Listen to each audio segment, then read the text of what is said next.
Welcome back to our channel. So ఇప్పసారా అసెంబ్లీని తాకింది. ఆ తర్వాత గాంధీ భవన్లో డ్రగ్స్ గురించి మాట్లాడిన అనిరుద్ రెడ్డి ఎమ్మెల్యే మాటలకి సినీ ఇండస్ట్రీ ఒక్కొక్కరిగా రియాక్ట్ అయిన పరిస్థితి. నిజంగా ఎమ్మెల్యేలకి నియోజకవర్గంలో ఉండే సమస్యల కంటే కూడా కాంట్రవర్సీకి కేర్ ఆఫ్ అడ్రస్ అవ్వాలి అనుకున్న కోరికనే ఎక్కువేమో అనిపించింది అనిరుద్ రెడ్డి మాటల తర్వాత. ఎస్, సో ఇప్పసారా ఇష్యూ, ఇప్పసారా చరిత్ర గురించి మాట్లాడి సీన్ కట్ చేస్తే సినీ ఇండస్ట్రీ పైన విరుచుకుపడ్డ పరిస్థితి. పాపం సినీ ఇండస్ట్రీ వాళ్ళు తీసుకునే వాళ్ళు ఎంతమందో, తీసుకున్న వాళ్ళు ఎంతమందో దేవుడెరు. కాకపోతే ఎవరు టెస్ట్ చేయించుకోకపోతే వాళ్ళు నిజంగా డ్రగ్స్ తీసుకున్నట్టే అంటూ ఒక డిక్లరేషన్ ఇచ్చేసిండ్రు అనిరుద్ రెడ్డి. సో ఇది ఎంతవరకు వాస్తవం? సో ఇలా ఒక ఎమ్మెల్యేగా మాట్లాడడం ఎంతవరకు సమంజసం? సో ఇప్పుడు ఇదే క్వశ్చన్ సినీ ఇండస్ట్రీ వాళ్ళు రెస్పాండ్ అయ్యే వరకు తీసుకొచ్చింది. ముందుగా రాహుల్ రామకృష్ణ ఏమన్నాడు ఈ ఇష్యూ పైన చెప్తా. ఆ తర్వాత పర్టికులర్గా సినీ ఇండస్ట్రీని పిన్ పాయింట్ చేస్తూ అనిరుద్ రెడ్డి అన్న మాటలు కూడా నేను మీకు చెప్తా. సో మొదటిగా రాహుల్ రామకృష్ణ ఏమన్నాడంటే, నేను హీరో కాకపోయినా అర్జెంటుగా ఒక జీవో జారీ చేయండి, అందరం కలిసి చేయించుకుంటాం. ఏంటి? Drug test. మేము డ్రగ్ టెస్ట్ చేయించుకుంటాం, మీరు లై డిటెక్టర్ టెస్ట్ మీరు కూడా చేయించండి. సో ఈ కార్యక్రమం ప్రతి ఆదివారం పెట్టుకుందాం, చాలా గొప్పగా ఉంటుంది. అండ్ దాంతోపాటు అప్పుడే మీ మాటల్ని మా మాటల్ని ప్రజలందరూ నమ్ముతారు అంటూ పోస్ట్ చేసిన పరిస్థితి.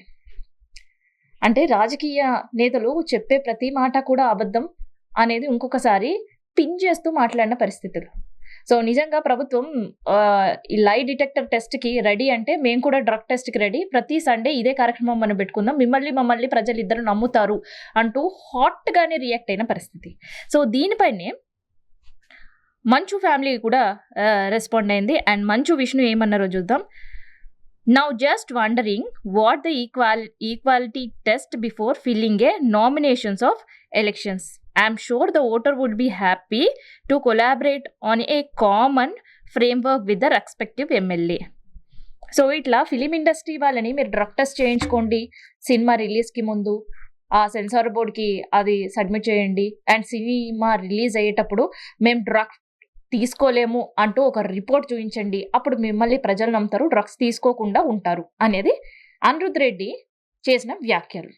సో ఇన్ కేస్ మీరు అలా చూపించకపోయారు అంటే మీరు ఖచ్చితంగా డ్రగ్స్ తీసుకున్నట్టే. అండ్ ఈ టెస్ట్ రిపీటెడ్గా 90 డేస్లో చేయించుకోవాలి. ప్రతి 90 డేస్ అంటే ప్రతి 3 నెలలకు ఒకసారి మీరు టెస్ట్ చేయించుకోవాలి.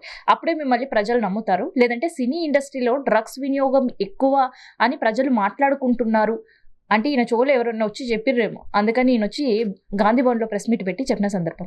సో దానికి మంచు విష్ణు రియాక్ట్ అవుతూ, సరే ఇలా మాట్లాడిన ఎమ్మెల్యేకి కౌంటర్ ఇస్తూ ఆయన ఏమన్నాడంటే, నామినేషన్ ఫిల్ చేస్తున్న సమయంలో కూడా ఇట్లాంటి ఒక టెస్ట్ పెట్టాలి పొలిటీషియన్స్కి. సో వాళ్ళు ఆ టెస్ట్ చేయించుకున్న తర్వాత నామినేషన్స్కి వెళ్తే మిమ్మల్ని కూడా ప్రజలు నమ్ముతారు. సో అట్లాంటి టెస్ట్ ఏదైనా ఉంటే బాగుండేది అంటూ కూడా ఆయన రియాక్ట్ అయిన పరిస్థితి.